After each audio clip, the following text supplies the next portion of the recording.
ഇതൊരു Louis Vuitton കഥയാണ്. ഈ ലൂയി വിറ്റോൺ എന്ന് പറഞ്ഞാൽ ഒരു കമ്പനിയാണ്, പ്രശസ്തമായ ഒരു കമ്പനി. 1854 ഇവിടെ ഫ്രാൻസിലെ പാരീസിലാണ് ഈ ഒരു കമ്പനി ആരംഭിക്കുന്നത്. ആ കമ്പനിയുടെ ഒരു എന്താ പറയുക, ഒരു ഹാൻഡ് ബാഗിനെ കുറിച്ചുള്ളൊരു കഥയാണ്. ഈ ഹാൻഡ് ബാഗ് എൻ്റെ മൂത്ത സഹോദരി പുത്രിയായ നന്ദ ചന്ദ്രുവിന് മകൻ അഭിഷേക് നെയിൽ ചന്ദ്രു എന്ന് പറയുന്ന ഫാഷൻ ഡിസൈനറൊക്കെ ആയിട്ടുള്ള മകൻ സമ്മാനിച്ച ഒരു ബാഗ്. ആ ബാഗിൻ്റെ കഥയും ആണ് ഞാൻ പറയുന്നത്. ആ ബാഗ് ആദ്യമായിട്ട് കണ്ടു. അത് ഒരു ആഡംബര നിക്ഷേപമാണ് എന്നാണ് ഇവരുടെ പരസ്യത്തിൽ പറയുന്നത്. ഒരു ഫാഷൻ ആക്സസറി മാത്രമല്ല, അതൊരു ആഡംബര നിക്ഷേപം കൂടിയാണ്.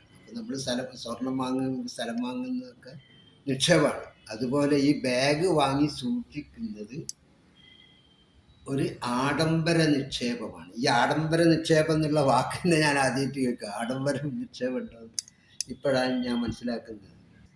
സമ്പത്തിൻ്റെയും ആഡംബരത്തിൻ്റെയൊക്കെ ഒരു സ്റ്റാറ്റസിൻ്റെയൊക്കെ ഒരു പ്രതീകം അല്ലെ ഒരു ചിഹ്നമായിട്ടാണ് ഈ ഹാൻഡ് ബാഗ് ആളുകൾ കൊണ്ടു നടക്കുന്നത്. വളരെ പ്രശസ്തരായ സെലിബ്രിറ്റീസ്, ഇൻ്റർനാഷണൽ രീതിയിൽ അറിയപ്പെടുന്ന ആളുകൾ, ഏറ്റവും മികച്ച നടന്മാർ, നടികളെ കയ്യിലൊക്കെ സൂക്ഷിക്കുന്ന, പിന്നെ ഫാഷൻ പരേഡിലൊക്കെ നടക്കുമ്പോൾ അവരെ കയ്യിൽ ഇങ്ങനെ വീശി നടക്കുന്ന ബാഗുകളായിരിക്കും. അപ്പോൾ ഈ ഹാൻഡ് ബാഗിൻ്റെ ഒരു കഥയാണ് ഞാൻ പറയുന്നത്.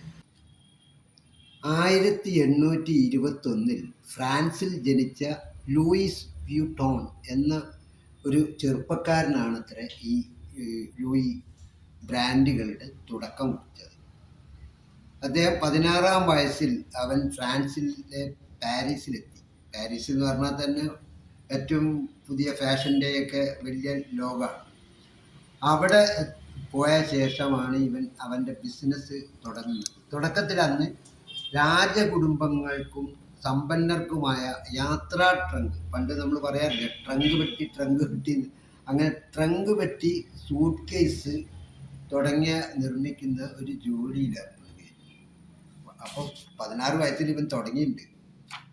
പിന്നീട് എന്താ ചെയ്യുന്നത് വെച്ചിട്ടുണ്ടെങ്കിൽ 1854 ആകുമ്പോഴേക്കും പാരീസിൽ അയാൾ സ്വന്തമായ കമ്പനി ആരംഭിച്ചു.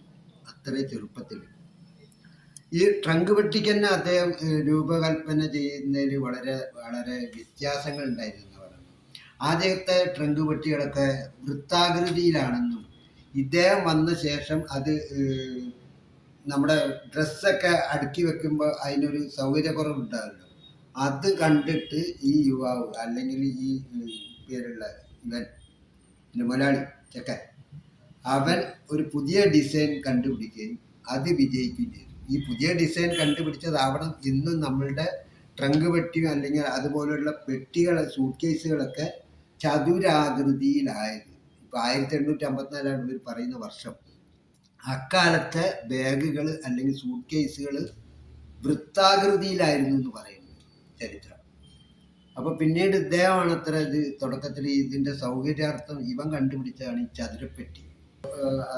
വലിയ വലിയ ബ്രാൻഡുകളുടെ ചിഹ്നം കണ്ടാൽ നമ്മൾ അറിയുന്ന മാതിരി തന്നെ അത് അക്കാലം മുതൽ, ഏത് നൂറ്റാണ്ടാന്ന് നോക്കണം, ആ കാലം മുതൽ ഇതിങ്ങനെ ഉണ്ട്.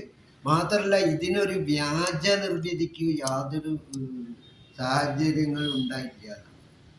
കാരണം വ്യാജ ഉൽപ്പന്നങ്ങൾ തടയാൻ വേണ്ടിയിട്ടുള്ള എല്ലാ ഇക്കുമത്തുകളും ഈ ഇവരുടെ ഉൽപ്പന്നങ്ങളിൽ ഇവർ സസൂക്ഷ്മം ഉണ്ടാക്കുന്ന സമയത്ത് തന്നെ മാനേജ് ചെയ്തിട്ടുണ്ട്. ഇന്ന് ലോകത്തിലെ ഏറ്റവും അറിയപ്പെടുന്ന ഒരു ഫാഷൻ ചിഹ്നമായി ഈ ബ്രാൻഡ് മാറിക്കഴിഞ്ഞിട്ടുണ്ട്.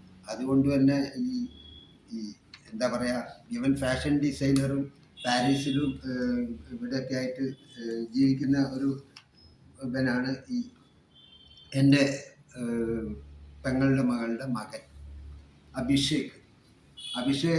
ഈ വർഷങ്ങളായി വിദേശത്താണുള്ളത്. പിന്നെ ഇറ്റലി തുടങ്ങിയ രാജ്യങ്ങൾ, പിന്നെ ഈ അടുത്ത കാലത്ത് തന്നെ ഈ വിദേശ അടുപ്പിച്ച് രണ്ടോ മൂന്നോ ഏറ്റവും വലിയ ലോക ഫാഷൻ പരേഡുകളിൽ ഇവരെ ഒരുക്കാനൊക്കെ പോയിട്ടുള്ള ഒരു കുട്ടിയാണ് ഈ അഭിഷേക്. ഈ അഭിഷേക് അമ്മയ്ക്ക് വേണ്ടി ഇങ്ങനൊരു സമ്മാനം കൊടുക്കുകയും അത് കാണാനിടയാവുകയും ചെയ്യുകയും ചെയ്തതിൻ്റെ വലിയൊരു ഭാഗ്യമായിട്ടാണ് ഞാൻ കരുതുന്നത്. മാത്രമല്ല, ലക്ഷങ്ങൾ മുതൽ കോടികൾ വരെയാണ് ഈ ലൂയി വിറ്റോൺ ബ്രാൻഡിൻ്റെ വില. അത് അപ്പം തന്നെ ഓർത്താൽ മതിയല്ലോ എന്തായിരിക്കും ഇതിൻ്റെ സ്ഥിതി. 200 വർഷത്തിന് തൊട്ട് താഴെ വർഷത്തെ പഴക്കമുണ്ട്. പാരമ്പര്യമായിട്ട് ലോകപ്രശസ്തരായ പലരും ഇവരുടെ ബ്രാൻഡ് മാത്രമേ ഉപയോഗിക്കാറുള്ളൂ. അങ്ങനെയുള്ള ഒരു ബ്രാൻഡഡ് എന്താ പറയുക ഹാൻഡ് ബാഗ് ലൂയി വിറ്റോണിൻ്റെ കാണാനും അത് സ്പർശിക്കാനും, പിന്നെ എൻ്റെ നന്ദമോള് തോളിലിട്ട് നടക്കുന്നത് കാണാനൊക്കെ ഭയങ്കര രസമായിരുന്നു. ഞാനും ഒന്ന് തോളിലൊക്കെ ഇട്ട് നടന്നു നോക്കി, കയ്യിലൊക്കെ പിടിച്ചൊക്കെ നോക്കി. കാരണം കോടികൾ വിലയുള്ള ഒരു ബാഗ് തൊടുക എന്നുള്ളത് എന്നെ സംബന്ധിച്ചിടത്തോളം വലിയ അത്ഭുതങ്ങളിൽ ഒന്ന് തന്നെയാണ്. ഏതായാലും അതിൻ്റെ കഥ ഞാനിവിടെ നിർത്തട്ടെ.